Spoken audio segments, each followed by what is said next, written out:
चलिए हम आते हैं अध्याय 2.1 अर्थात अध्याय 2 बहुपद में किसी बहुपद px के लिए y बराबर p इंटू एक्स का ग्राफ नीचे 2.10 में दिया गया है।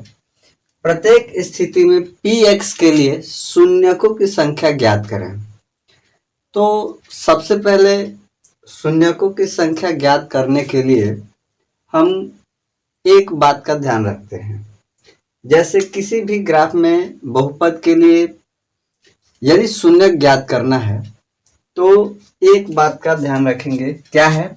जैसे मान लेते हैं ये ग्राफ है, ये x डैश y डैश ये मूल बिंदु होता है।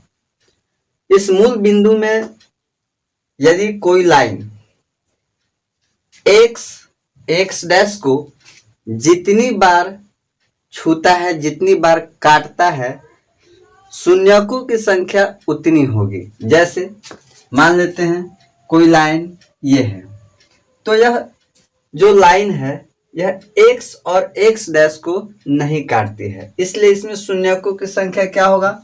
0। ठीक इसी प्रकार से यदि मान लेते हैं कोई लाइन इस प्रकार से है, तो इस प्रकार से है, इसका मतलब यह है कि x और x डैश लाइन को वह एक बार काटता है। जब एक बार काटता है तो जितनी बार काटेगा शून्यकों की संख्या उतनी होगी। तो यह एक बार काटता है तो इसमें शून्यकों की संख्या 1 होगी।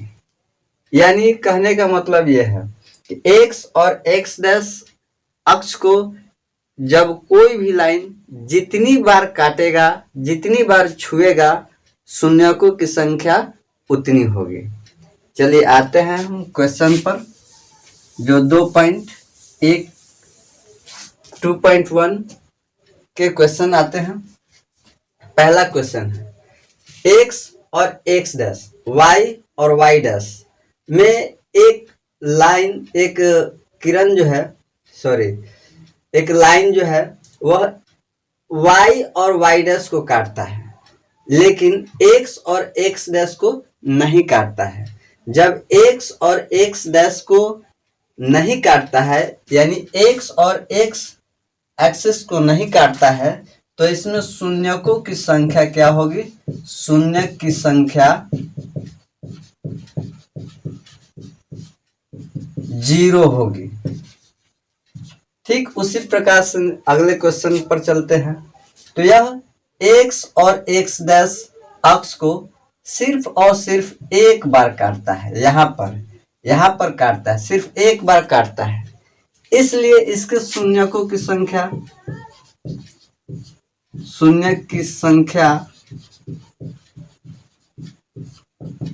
कितनी होगी? 1 होगी। क्यों? क्योंकि यह x और x डैश एक्सिस को एक ही बार काटा है, इसलिए शून्य की संख्या 1 होगी। अगले क्वेश्चन पर आते हैं। x और x डैश एक्सिस को देखते हैं कि इस पर जो लाइन है वह कितनी बार काटता है। तो सबसे पहले यहाँ एक बार काटता है, फिर दूसरी बार यहाँ काटता है, तीसरी बार यहाँ काटता है। तो इस प्रकार से शून्य की संख्या बराबर कितनी होगी? तो देखिए यहाँ एक बार काटता है, एक बार यहाँ काटता है, एक बार यहाँ काटता है, यानी x और x एक्सिस को यह 3 बार काटता है, इसलिए शून्य की संख्या 3 होगी। नेक्स्ट, अब इसमें देखते हैं क्वेश्चन नंबर 4 पर।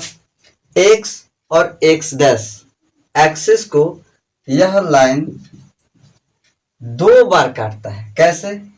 एक बार यहाँ काटता है और एक बार यहाँ काटता है। तो यहाँ पर शून्यकों की संख्या x और x डैश को यह लाइन 2 बार टच करता है, 2 बार काटता है, इसलिए शून्य की संख्या बराबर कितनी होगी? जब यह 2 बार काटता है तो शून्य की संख्या 2 होगी। क्वेश्चन नंबर 5 में चलते हैं। x और x डैश पर देखते हैं कि यह कर्व लाइन जो है वह कितनी बार टच करता है, कितनी बार काटता है। तो फर्स्ट टाइम यहाँ काटता है, फिर दूसरी बार यहाँ काटता है, तीसरी बार यहाँ काटता है और चौथी बार यहाँ काटता है। यानी x और x डैश एक्सिस को यह कर्व लाइन 4 बार काटता है, एक यहाँ, एक यहाँ, एक यहाँ, एक यहाँ। इस प्रकार से शून्यकों की संख्या कितनी होगी? तो जितनी बार x और x एक्सिस को यह काटेगा उतनी होगी, यानी शून्य की संख्या 4 होगी। अंतिम x और x डैश पर यह कर्व लाइन कितनी बार काटती है? तो एक बार यहाँ, एक बार यहाँ और एक बार यहाँ टच करता है, काटता है। तो शून्य की संख्या